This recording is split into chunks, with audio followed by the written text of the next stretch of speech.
This is Terrence McNally. This week I'm going to share with you one of my favorite previously recorded interviews with Atul Gawande, surgeon and medical writer for The New Yorker, about his book, The Checklist Manifesto, How to Get Things Right. This interview originally aired in March 2010. Most of the times where I've discussed healthcare on this show lately, it's been about the politics or perhaps the finances. And I'll talk about those things a bit with my guest. But today we're also going to talk about the practice of medicine. Though Atul Gawande is a best-selling author, a Harvard professor, and an innovator in best practices for the W.H.O, he is very much a doctor, performing 250-plus surgeries a year. Other careers he considered along the way included philosophy and politics, and he still has a hand in both. But it is his writing that has reached so many. He writes about the physical realities of medicine, as well as the widest context in which it takes place. He asks questions, and he tells stories. Medicine is just one area of our world that is becoming so complex that even the most expert professionals struggle to master the tasks they face. Neither longer training or more advanced technologies are able to prevent costly and painful errors. In his new book, The Checklist Manifesto, How to Get Things Right, Gawande offers disarmingly simple remedy, the checklist. Pilots have used checklists for years to fly aircraft of mind-boggling sophistication. And now checklists are being adopted in hospitals around the world. In surgery, for instance, this simple 90-second practice has cut the rate of fatalities by more than a third. I read in a recent interview in Harvard Magazine that a framed copy of Sylvia Plath's poem, The Surgeon at 2 a.m., stands on the desk in his office. Her surgeon's words in the poem, quote, "I worm and hack in a purple wilderness," unquote. Gawande says he likes the Plath poem because it casts the surgeon in an ambiguous light. I'm reading again from that interview. Most writing about people in medicine casts them as either heroes or villains, he says. That poem captures the surgeon as a merely human, slightly bewildered, a little bit benighted person in a world that is ultimately beyond his control. On Freeform, we explore the lives, the work, the ideas of individuals that I suspect have pieces of the puzzle of a world that just might work. We look at new, innovative, provocative approaches to business, environment, health, science, politics, media, culture, all based on the fact that I believe we can do better, and I want to find out how. Atul Gawande is a staff member of Brigham and Women's Hospital, the Dana-Farber Cancer Institute, and the New Yorker magazine. He served as a senior health policy advisor in the Clinton White House from 92 to 93. He's associate professor of surgery at Harvard Medical School, associate professor in the Department of Health Policy and Management at the Harvard School of Public Health, research director for the BWH Center for Surgery and Public Health, and the director of the World Health Organization's Global Challenge for Safer Surgical Care. In 2006, he received a MacArthur Award for his research and his writing. His first book, Complications, A Surgeon's Notes on an Imperfect Science, was a finalist for the National Book Award. His second, Better, A Surgeon's Notes on Performance, was a New York Times bestseller. And his newest, as I said, is The Checklist Manifesto. Welcome, Atul Gawande, to Freeform. Terrence, thanks for having me on. I like listeners to get a feel for the people behind the work and the ideas we talk about. Tell us a bit about your path to the work you do today. For instance, when did you know you wanted to be a doctor? When a surgeon? When a writer? Well, I'm the son of two Indian doctors. So if you know Indian families, you're thinking about whether you're going to become a doctor or not from the time before you're born. Yes, they're proud to announce the birth of their son, Dr. Atul Gawande. Exactly, right? Exactly. There's a certain amount of expectation there. And I was actually trying along the way to rebel against it. When I got my master's in philosophy, it was hoping I could become a philosophy professor, and I just didn't understand the questions, let alone be able to offer anything like original answers. So when I ended up coming to work in Washington and government, it was also with an interest in really where politics meets ideas. And I had great experience. I learned a lot about how change happens and about the importance of ideas in driving our efforts to make things better. I also learned about the ways in which I didn't want to be just staff for other people, and I ended up coming back to medicine, where I was very comfortable, having grown up with two doctors and knowing that world, and liking important parts of it. But I've been able to what I ended up doing when I returned finished medical school. My plans were to work in problems around public health. Never expected to like surgery. But then I was in the operating room, and the mix of the blood and the guts, the sense of having to have skill and technique, that you could master some set of very tangible skills that no one could take away, that was very attractive to me. A second thing was really attractive was the character of the people.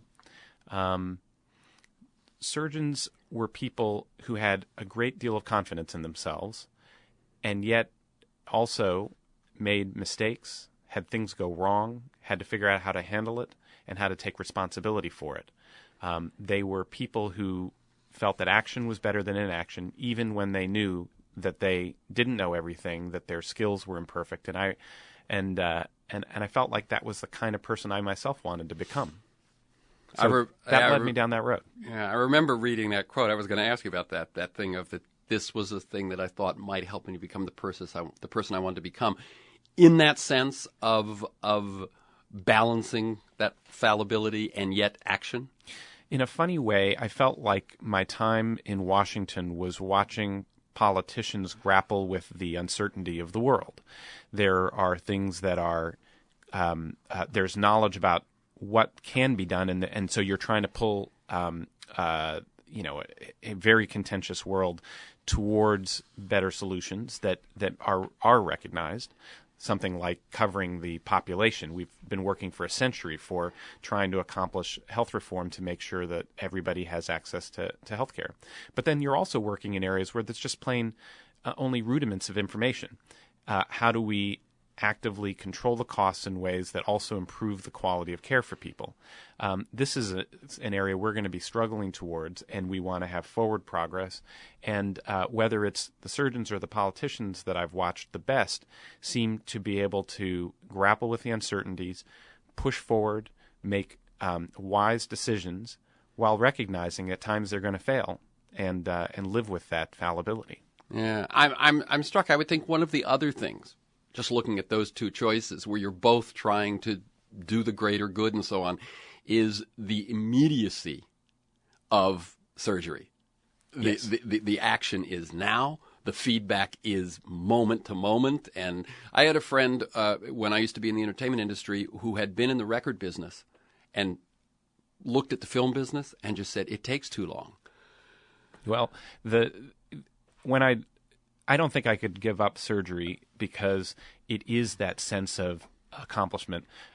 I've been working, writing, thinking, pushing on health reform for a decade. I was through the debacle of the Clinton administration when we made our efforts at it and failed.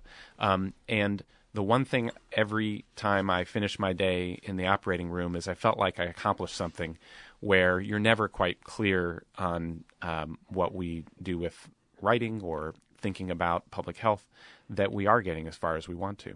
Yeah. Are you familiar with the work of Mihai Csikszentmihalyi? No. He's the person who did the research and wrote the book Flow.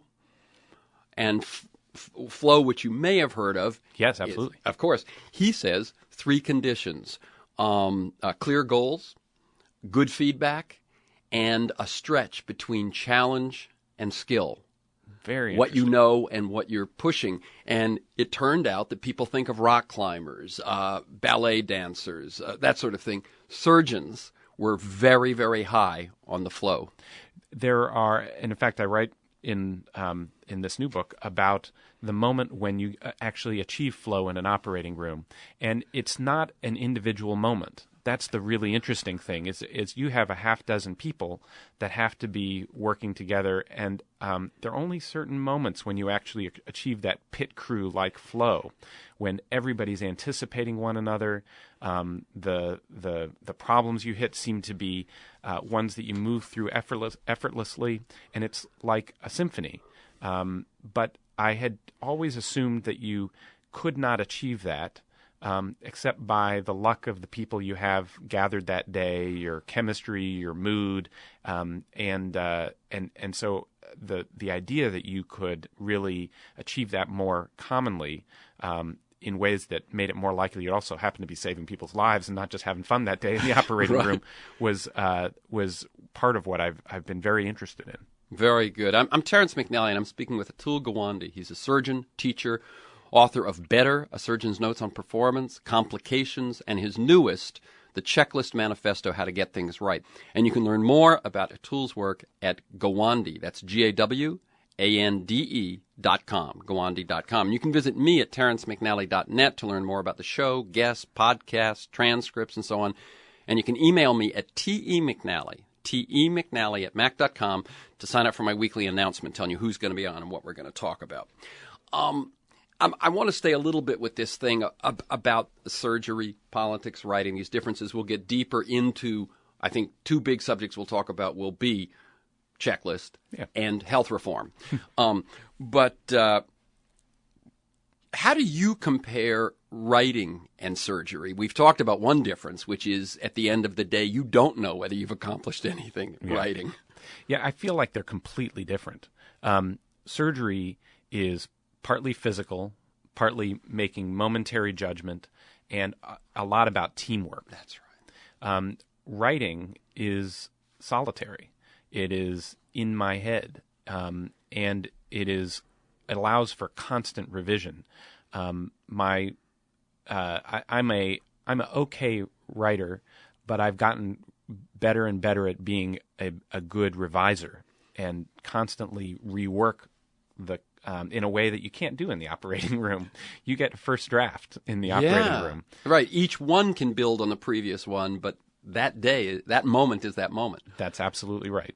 And let me just cut in for a second, because I read that you're just going along with your rewriting thing, that your first New Yorker piece in 1998 took 9 months and went through 22 rewrites. That's right. The first draft, I really worked painfully on this for 2 months. It's the longest I'd worked on a piece, and I thought, this is New killer. Yorker. Yeah. This is killer. And they said, this is great. It's got, I think I can see a lot of promise here.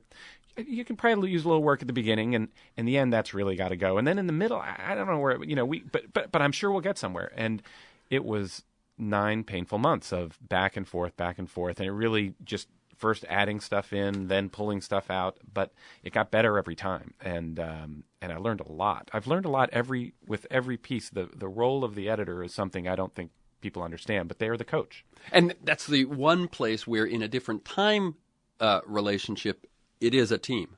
Yes, it's a team. It's but more in a way that you have a kind of partner in it that's pushing you. That coach, that nag to get things done. But the writing, I think, feels like it fills a different part of what I need. I don't think I could do without some connection in the real world. And that's partly what surgery gives me, is a reality check, and the writing, which lets you try to connect the patterns of what you're doing. I feel like in the trenches, you can quickly lose sight and just be mired in the daily politics and struggles and the difficulties of the paperwork and the back and forth and all the things that get in the way of making it a kind of rewarding and satisfying experience. And the writing lets me remember why I was doing this in the first place. Yeah, it lets you, as I said in the top, you write about the physical details in a very graphic way, but you're also always looking at this wider context. Yeah, if I can begin to make it so you can even smell what's going on in an operating room, and see the ideas that underlie it, I felt like I've won. I've been able to write something that's right. Yeah, and one of the things, I'm going to stick with the writing for just a few more minutes. When I'm not on the radio, what I do is I coach folks, mostly nonprofits and foundations, on communications. The most popular thing I do is teach them to tell better stories. Okay? So if you, who, definitely tell stories, you have experiences, you tell stories to illustrate and communicate ideas. I noticed Malcolm Gladwell reviewed your book on Amazon. That's high praise. What would your advice be to people that you've learned along the way that makes a better story? One of the interesting things is that because medicine is so vivid, that people in medicine often feel like they've got hundreds of stories to tell. And one of the things that strikes me is that just because it's dramatic and vivid doesn't mean that there's a story there. People have heard about the dramatic car crash and the patient dying on the table story. The hard part is the idea that makes the story different from the others or interesting. Most of my stories start as a question I don't know the answer to, and then I end up finding a case or something that happens that illuminates it for me. So, for example, one article for the New Yorker ended up starting out with a patient who came to me with trouble saying that her surgical incision was itching. And I realized I don't really understand what itching is and where it comes from and why someone would have such a problem. And that led to realizing, investigating what the science was, and then coming across a case where a woman had such a terrible itch that she scratched through her own skull. I read that piece. And it didn't, the stories start with the case, of course, because that's what's vivid and that's what gets you in. But the stories really started with the question. And I think that when I give advice to folks, I say, what is it that you're interested in? I'm often writing to solve questions that I don't understand. Perry Klass, who's a physician writer who I know, who's in Boston, she's a pediatrician and has written some great stuff. She writes to understand relationships, and the questions she has are and so she looks at the doctor's relationship with the family or doctors' relationships with each other. I talked to Stephen Bergman, who wrote under the name Samuel Shem a book called House of God in the 1970s. And he said to me, he writes to stick it to the man. You can have different reasons. He's answered his question. He's answered his question, but he's going in with a reason to be looking at what is otherwise a very dramatic situation. And that's your lens. Mm-hmm. Now, that makes very good sense. And you've said also you think in stories. Yes, I think I do. In fact, one of the difficulties in talking on the radio, I'm not a soundbite guy. I want to tell the story and then unpack it. Is the way my head works. That's one reason I try to do hour-long interviews, right. So you actually have time to do that. Well, and if I can flip my brain around, I give the unpacking first and then tell the story, so it's easier for people to see. But I do. I see the story that makes me wonder why I'd say confusing or emotional or complicated story. It lets me recognize the realities and then unpack them. Very good, very good. And let me read. You said in the 2005 Harvard Med School commencement speech. I'm going to read it. You're going back with me. I'm going to read a quote. By putting your writing out to an audience, even a small one, you connect yourself to something larger than yourself. An audience is a community. The published word is a declaration of membership in that community and also of concern to contribute something meaningful to it. Yeah, even when you say something in a blog or in your community newsletter, people always come up to you afterwards and say, I saw what you wrote. And in some sense, it's an act of bravery to say what you think because you're opening yourself up to the world, but you're also saying, I care. Yeah. I care enough about the community that's reading this to actually spend some time putting the words down and saying, making a small observation about, or sometimes a big observation about what is going on. Yeah. It's interesting because people think of the surgeon as an individual, yet you say, surgery is a team effort.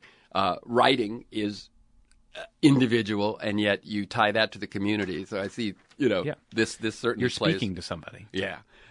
Again, I'm Terrence McNally. I'm speaking with Atul Gawande. That's the somebody I'm speaking with is Atul Gawande, surgeon, teacher, author of Better, Complications, and his newest, The Checklist Manifesto, How to Get Things Right. You can learn more at Gawande, GAWANDE.com.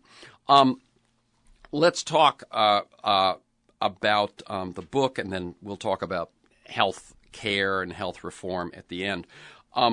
One of the points I saw you make was that 97% of the time in medicine, everything goes right.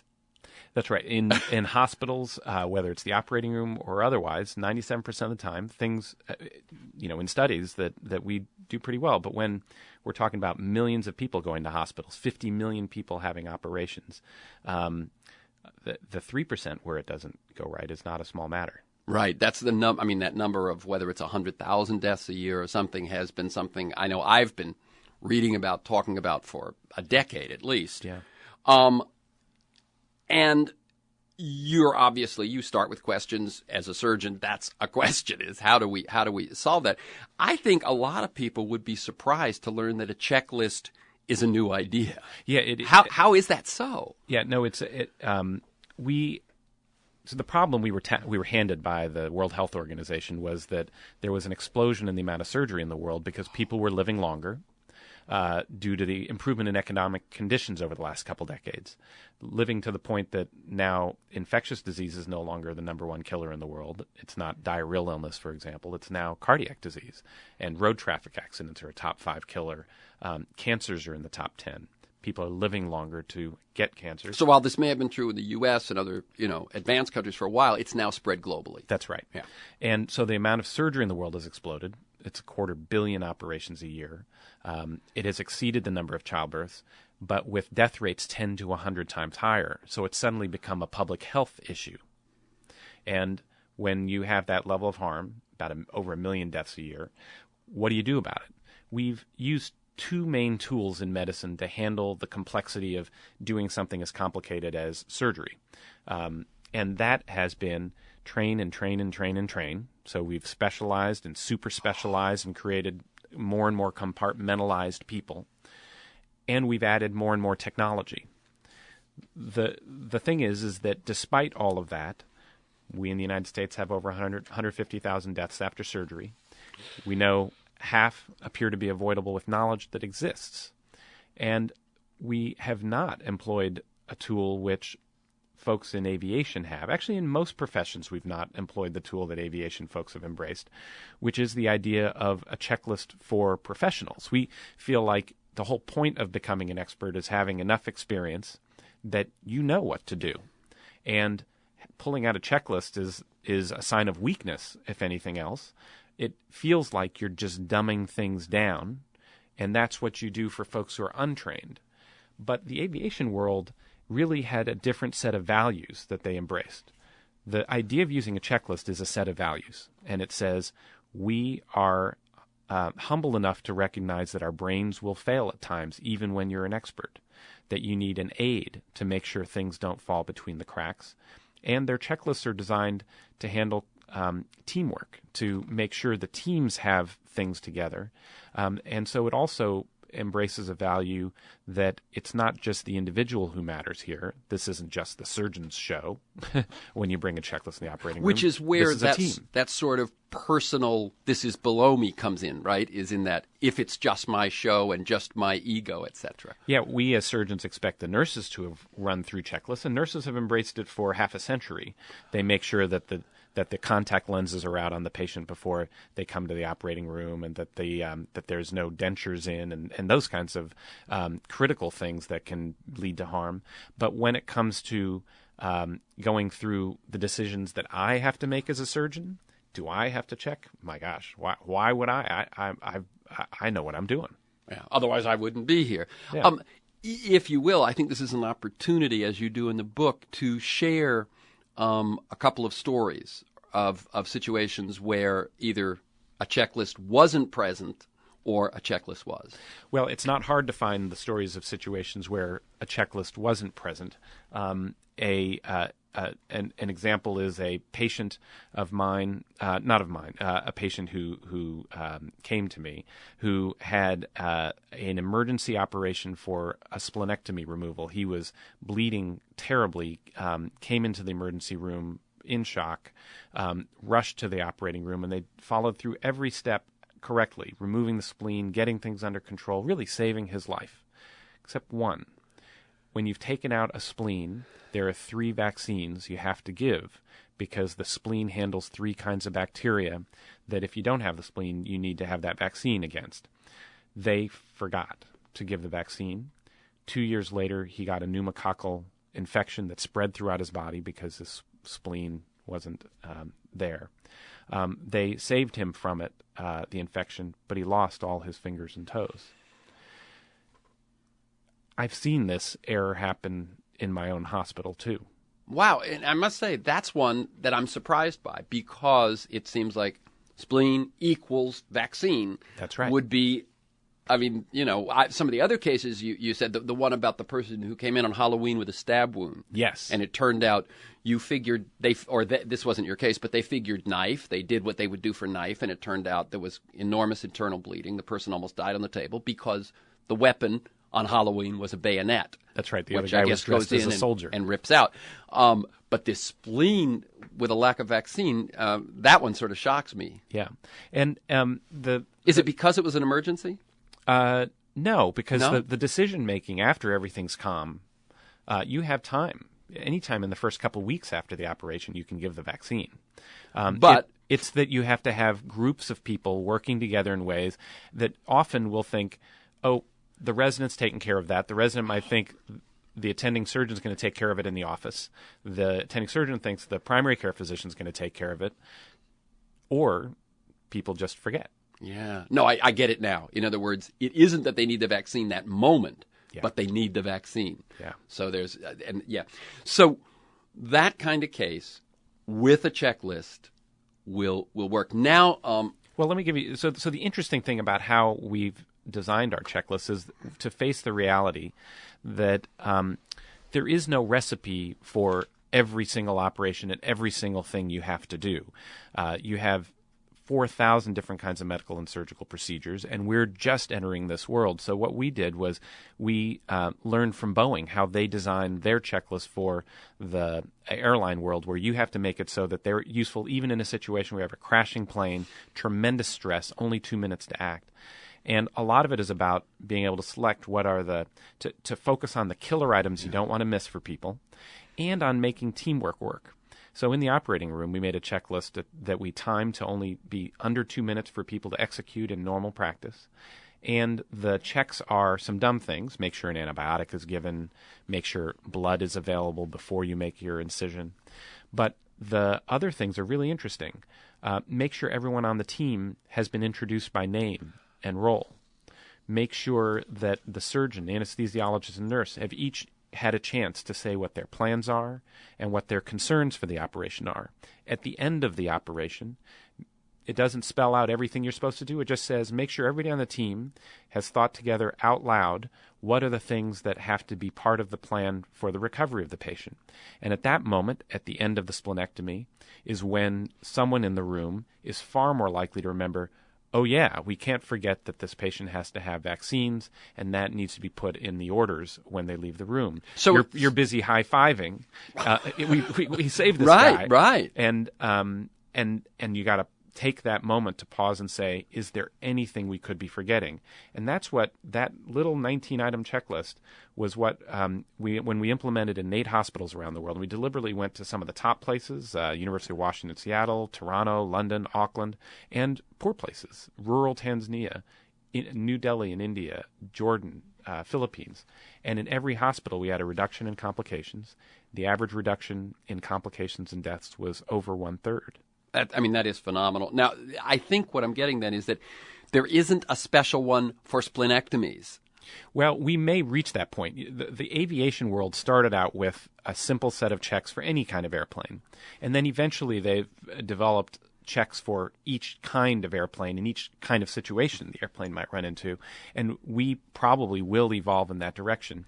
But there's a set of principles here that they've embraced. Also, people in the construction world embraced for building really these immensely high skyscrapers. It's that you can't reduce it all to a recipe. And so your most important thing you do is you have a series of checks in place that don't take power away from people. instead make it more likely they can use their brains effectively as a group of people. And so it emphasizes that you're going to have situations that you as a team have to be able to make the decisions on the spot. But have you communicated? Do you know who you are and what your roles are? Are you clear about your goals before you start? And it sounds really dumb. We do this every time you have a committee meeting with 6 people in a room trying to come to a decision. And yet you can walk out of that setting into your expert world, and it's not just true in medicine. There's a 36% increase in the last 3 years, for which we have data, in lawsuits against lawyers for legal mistakes. Most common mistakes are clerical and calendar screw-ups, and also errors in applying the law. And the legal world has been telling, when I've spoken to them, what is going on, they describe an increase in specialization and division of responsibilities and communication drops that underlie this. And we saw it with the terror incident and our inability to keep the bomber off the plane. This is about making people out at the edges more effective, not just about dictating what everybody has to do. Yeah, no, it's very interesting that if you have certain principles in place and if you make sure to communicate, that Yes. that communication can't be taken for granted, can't be rushed through, that sort of thing, that seems to be crucial. Again, I'm Terence McNally. I'm speaking with Atul Gawande. He's combined a really interesting career, where, as I noted at the top of the show, he averages about 250 surgeries a year, and yet is a staff writer for New Yorker, has written 3 books. The newest is the one we're talking about today, The Checklist Manifesto, and that book arose out of work he was doing for the World Health Organization in trying to cut down on errors and deaths resulting from surgery. If there's anything more that you want to say about the checklist, can they, for instance, let me ask this. How has it been received? Well, I think this is an important part of it, which is that we're tremendously resistant to it in medicine and in many other fields. Your idea of yourself as an expert and what your role is. Let me cut in for a second. In other words, the place where it's most necessary is where complexity is deepest, which is where expertise is highest. And so... Yeah, the irony here is that, let me put it this way. When we surveyed people 3 months after they had used the checklist, there was a real shift. In the beginning, people were very skeptical, but 80% at the end said, actually, you know what? It wasn't that hard to use. It improved our teamwork, and we caught errors. But there was still 20% who did not like it, said, this is a waste of my time. It takes too long. It doesn't make anything better. We were already doing fine without this. And then we asked them one more question. If you were having an operation, would you want the team to have used a checklist? 93% said they did. Yeah, I love that. And that's a reflection, I think, of how we think of what it means to be great at what we do. We have great confidence in ourselves and no confidence in other people. And this is, I think, a really fundamental idea that I'd love to be able to briefly get at. We have made a transition in our world from dealing with problems of ignorance. That is, we didn't have the science to understand how to grapple with illness or our natural world. At the end of the last century in particular, we've developed such a volume of knowledge, it's exceeded our individual capabilities as experts. And so we've now begun to grapple with a problem of what the philosophers have labeled ineptitude, meaning knowledge exists, but people aren't applying it correctly. And what is important here is that the public is losing trust in experts of all kinds because they were willing to forgive experts and leaders when what we were doing was grappling with a world of ignorance. Because if you saved my life a century ago, you were a miracle worker, and in fact you were. You were grappling with mystery and doing the best you could against it, and we forgave leaders when they failed. Not anymore. Not when your failures are because of ineptitude. What do you mean my mother picked up an infection in the hospital and is now in the intensive care unit because someone didn't wash their hands? What do you mean 3 different people had information that could have kept the bomber off that plane and didn't put it together? This is one of the underlying reasons that we have the anger of a Tea Party, Yeah. looking at the Ivy League experts who say, I know how to run the businesses of our world. I know what you need for your medical care. This is why this is one of the reasons I've come to this kind of discussion, is that there's a set of values underlying this, which has to be humility about our abilities in the face of the complex ambition of what we're trying to pull off. And if we don't convey that, and if we don't recognize it, we not only will fail to take the opportunity to save lives, we will lose trust. And that's fundamentally important. The second part is, I think it connects with reform. Because in the effort to try to actually not enter a world where what's needed is rationing, but instead recognize that the best places in the country are actually among our lowest cost places in the country for healthcare. That was my next question. These are places that are becoming more systematic about not having just individual silos of care. The doctor who says, I want this operation for you done, or this CT scan or whatever, but then isn't connecting to making the whole system of care work in ways that ensure that the harm and quality the harm is reduced, the quality is higher, and also that you're not wasting resources along the way, making unnecessary moves or harmful moves. And do you think that something like a checklist, or perhaps what you're saying is the results of the implementation of a checklist, will actually affect that kind of thing? Our health reform... In other words, I mean, the people talk about practicing defensive medicine, and it's not defense against disease, it's defense against lawsuits and that sort of thing. Yeah, the deeper idea here is that health reform is been focused on the debates have been focused on the insurance arguments and what are all the insurance companies doing. But where the costs and quality issues really happen are when the clinician is sitting with the patient and trying to make decisions about, do we get the CT scan? What do we really do here? And how do we actually keep you healthy? And we have two big problems. The incentives run in the wrong direction, and we aren't using the tools that can make it better. I'll give you a clear example. For asthma, a children's hospital whose president I spoke to had tried out a project where they made a series of checks to improve the care for kids with asthma. And the checks were, first of all, involved things that you normally aren't paid for. Make sure a phone call goes to the family so that you're sure the kids are actually have their inhalers and are using them. Make sure there's a home inspection for mold and dust mites, things like that. Secondly, when they implemented it and asked people in their organization to follow through on making things happen for their group of patients, they cut their rate of admissions by more than 80%. 80%, that's phenomenal. For that group of patients, absolutely phenomenal, and saved money and improved health. The third thing, guess what their number one source of revenue is? Admissions for kids with asthma are their number one source of revenue. If they worked on this project and expanded it to their whole population, they were looking at bankrupting themselves. And reform has had to be about not just the insurance issues, but making it so that at that front-end decision-making level, we are working not against ourselves to make people healthy, but to in the right direction. We don't know the master plan for making it so that this happens.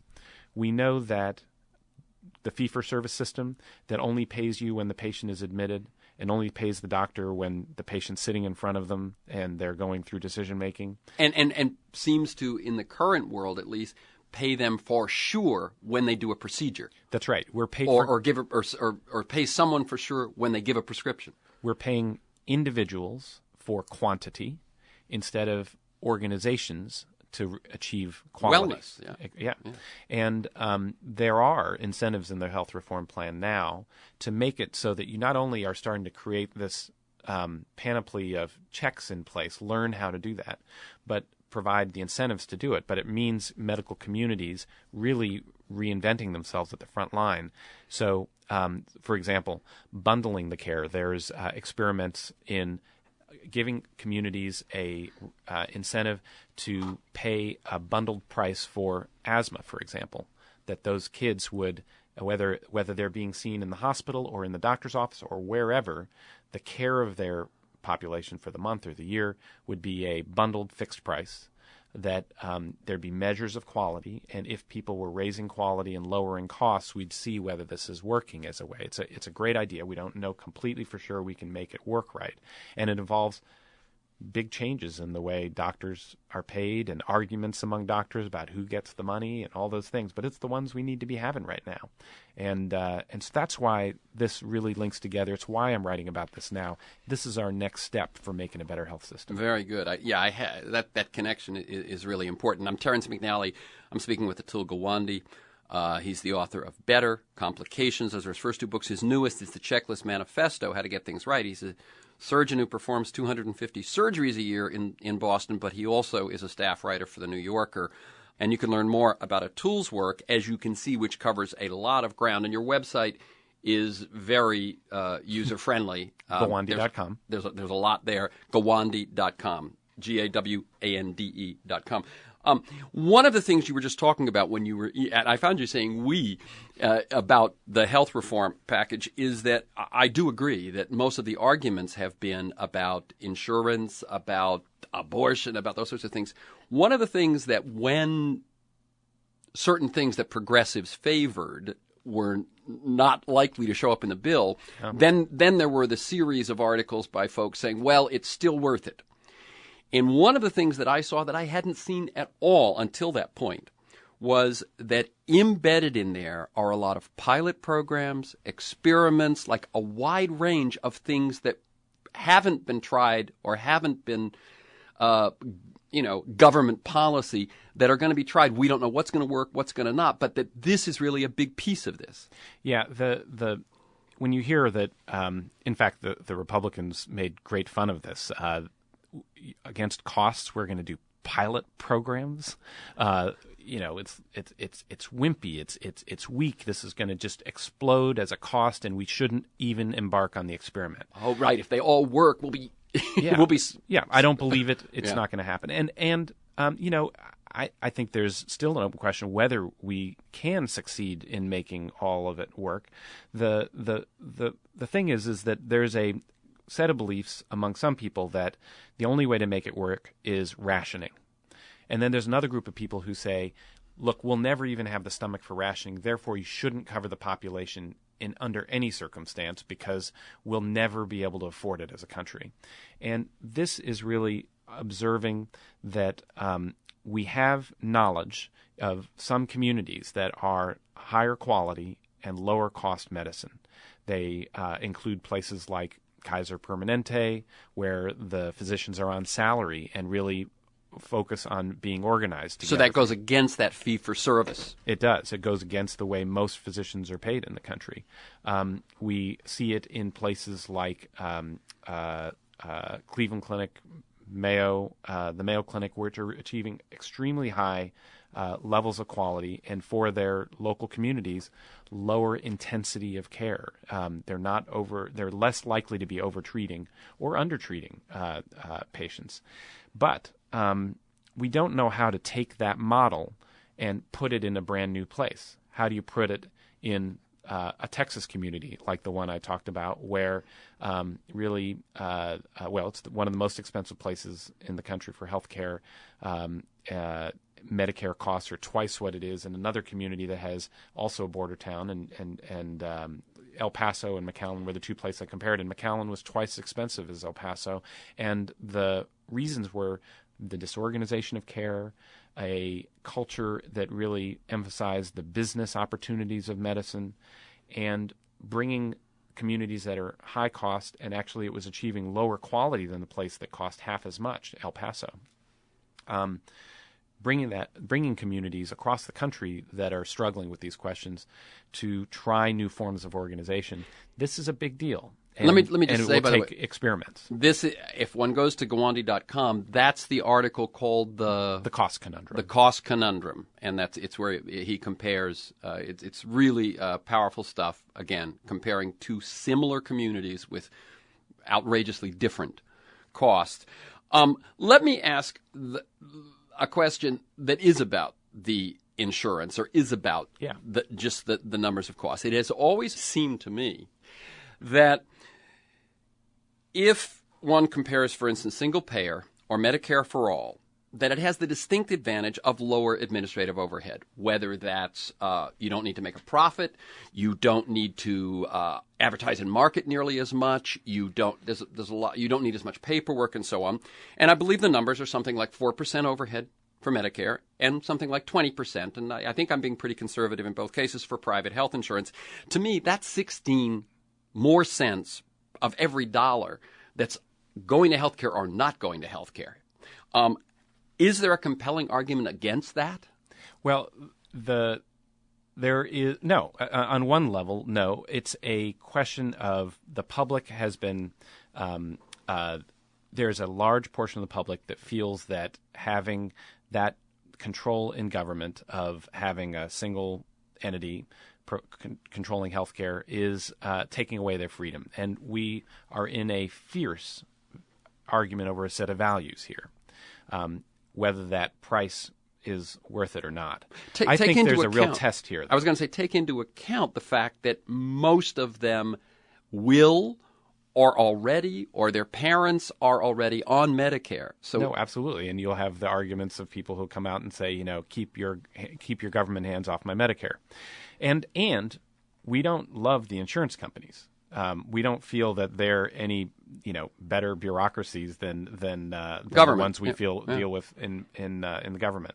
What reform is now going to pose a test to, and I think it's actually going to be a very interesting next 5 to 10 years, is that the bills have provisions that make the insurers much more transparent and under rules that make it much harder for them to compete the way they used to. You can't cut people out by pre-existing conditions. This isn't going to be about risk pooling. This is going to be insurers that now with their, first of all, exactly how much they are spending that's not for medical care will be transparent from insurer to insurer. And you can actually, when you're choosing insurers, can look and see which one has the more money going to profit and overhead expenses and so on. But the second thing is that they have to prove that they provide value in the world. And this is still a competition now.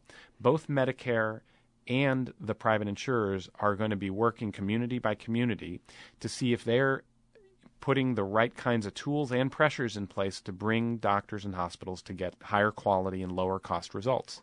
They are trying many of these approaches. Medicare has usually been the one that's out of the box faster in driving change that improves care and lowers cost. Neither one have managed to actually solve this problem in any lasting or substantive way. The real test for in my mind that I have for health reform is that in the next couple of years there should be at least one community that says it is committed to making higher quality and actually lower costs, not just bend the curve. By community, you mean a geographic community? I mean it's a town, a city, a county that says we will be about the solution, and then they will take the tools that include what private insurers offer, what the reform plan offers, and begin trying to do it. It means changing the way their doctors are paid, learning to bring that kind of Kaiser model or other approaches to their towns and change. And we will learn very quickly who's a help, who's not a help. I think of reform. People talk about reform that when it comes to coverage, it will be historic. It is a huge investment of subsidies to help make it so that the people have access to coverage. I, as a cancer surgeon, have seen many patients through the years that because they didn't have coverage, were fighting for how to take care of their cancer. That will be gone. What won't be gone is the threats on cost. And this, we talk about reform as if it's a first step on doing something about costs. It's not. It's a toolkit. And the choices for us as local communities, and this is also as medical communities, my own colleagues, is whether we use that toolkit, begin trying those tools or not. And when we try them, we're going to learn, I need a different tool. I need to change this one. We will have fierce discussions 3 or 4 years from now as we learn what's working. If it turns out, for example, that what's important for care of kids with asthma is that the teams that have salaried physicians do better than the ones without fee-for-service, we will have a national fierce argument 3 or 4 years from now about whether we make all physicians begin making that transition and whether Now, it may turn out there's a different answer, but whatever the answer turns out to be, or whatever combination of it's going to be a fierce fight to come. And the conservatives who attack are correct to say that we may not go through it. The lobbyists will gut whatever lessons come out. That's often happened in the past. We've had pilot programs that showed us good things, and a lobbyist killed it. But if we don't try, then it's saying that that we can't fix healthcare. We're doomed as an economy. We've killed off our auto industry. We'll kill off some more, and throw up our hands. That's it. I don't think that's the way we are as a country. What's amazed me is, despite the fierceness of the anger and arguments that have been swirling around this, it has kept moving forward. We're at the brink of a transformative change, an effort to actually solve a major problem. Well, an effort to solve. In other words, we're not on the brink of solving it. That's correct. Because some of these are going to take. We're on the brink of taking it seriously and making some changes, and we haven't gotten there. So, right. So even just the idea that in the last 10 years that we've taken on problems of this size, we haven't had the guts to do it. We haven't had the guts to take on the environmental issues. We haven't had the guts to take on our energy issues. If we kill this, it's saying we can't do it across the board. We can't even start. Yeah. I'm Terrence McNally. That is Atul Gawande. He's a surgeon, a teacher, and a best-selling author. His latest book is The Checklist Manifesto, How to Get Things Right. His website is gawande.com, where you can get access to a lot of this kind of information. You, unlike so many people that might be a doctor talking about healthcare reform, actually worked in the White House under Clinton when they were putting forward their plan and so on. Obama, it seems to me, and he didn't just do it with healthcare, he's done it with climate, and it seems to be his method. He outlines broad principles and then throws it to Congress, which, given the way the rules are, ultimately means the Senate. And I believe the Senate, and he knows this, having been a senator, is the body most beholden to campaign funders. Yeah. And so that's where we see Max Baucus, who gets only 13% of his funds from the state of Montana. The 87% comes from people who like his position on the Finance Committee. Kent Conrad, very similar situation. Joe Lieberman from a state where insurance might be the largest industry, end up having enormous power. Is that any way to arrive at the best solution? Well, I'm not a campaign finance reform expert here, but what has become clear to me is that part of what's exacerbated the influence of money is the power of the filibuster, and the idea that the 41st senator is someone with unbelievable power. We have a campaign right now in Massachusetts with the election coming up very, very soon, where the Republican is running to say he will be the 41st senator who will kill health reform. And that's actually his campaign. That's his campaign. Wow. That I can be the 41st. And there's something wrong when we've allowed that what essentially amounts to less than 15% of the population, which in the Senate can elect the minority of people, enough that they have power to stop what the majority in the country want to achieve. So where I trace a lot of this is that we will have a lot to do to continue to improve our campaign finance rules, but what I think we really have to get after is that sense of the filibuster rules. I know in California as well, it's this struggle over the two-thirds vote. The two-thirds vote. It's the empowering of paralysis that it gets created. Or this thing in the last budget battle, or the last budget that got passed here, one state senator ended up getting to, at some midnight meeting, getting to say, I want this, this, and this. And because it came down to one. And in some sense, Lieberman's done the same thing in the Senate. And that's where the lobbyists then become very powerful, because all you got to do is get one person. You don't have to bring the community.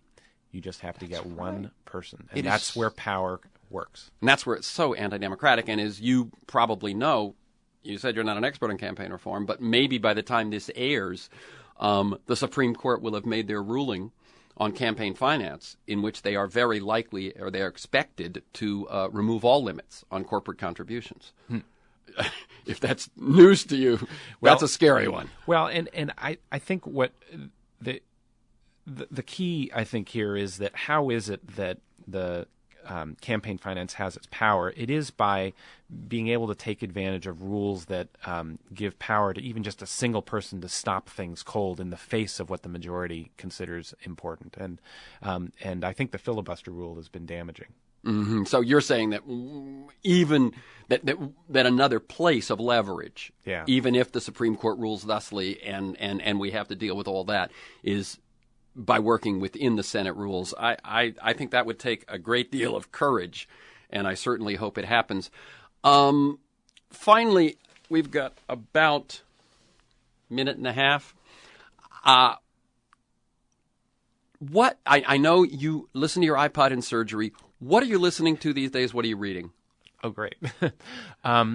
Latest download, probably Vampire Weekend's new album, Contra, which I really like. The band I think everybody should know about, but is Frightened Rabbit out of Scotland. Unbelievable last album called Midnight Organ Fight. Have a new single, and I love them, and they get no attention, and I think they're really interesting. New book. Reading Petrivskaya book. It's a collection of macabre fables called The Woman Who Tried to Kill Her Neighbor's Baby. Wow. Okay. What was that music group again? Frightened Rabbit. Frightened Rabbit. Okay, you heard it here first. Atul Gawande's latest book is The Checklist Manifesto, How to Get Things Right. His website is Gawande, GAWANDE.com. You can listen to this week's conversation and many others at any time during the week by linking to our podcast. You can sign up to have it delivered to you weekly at my site or on iTunes. For podcast articles and transcripts, or to join me in pursuit of a world that just might work, go to TerenceMcNally.net. That's one word, TerenceMcNally.net. And if you want to receive my weekly email announcement, email me at temcnally@mac.com. Thank you to Melissa Figueroa, my engineer, Stan Mizrahi, Mark Maxwell in production, Matt Perez in traffic, and to you, my listeners. Thank you, Atul Gawande, and keep up the good work. Terence, thank you.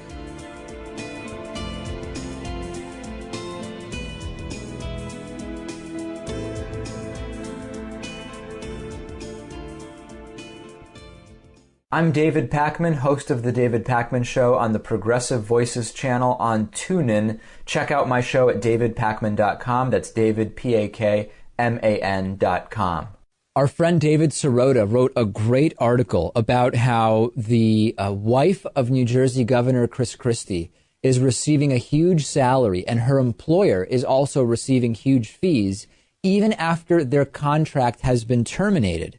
The New Jersey pension system ended a $150 million investment in a fund called Angelo Gordon and Company in 2011, but it doesn't seem to have closed the books on the deal. In the 3 years since the state ordered the withdrawal of the state money, New Jersey taxpayers have actually turned over hundreds of thousands of dollars in fees to the firm, and as those fees kept flowing, Angelo Gordon made an interesting hire. Mary Pat Christie, the wife of New Jersey Governor Chris Christie, joined the company in 2012 and now earns a nice salary of $475,000 a year, according to Chris Christie's most recent tax return.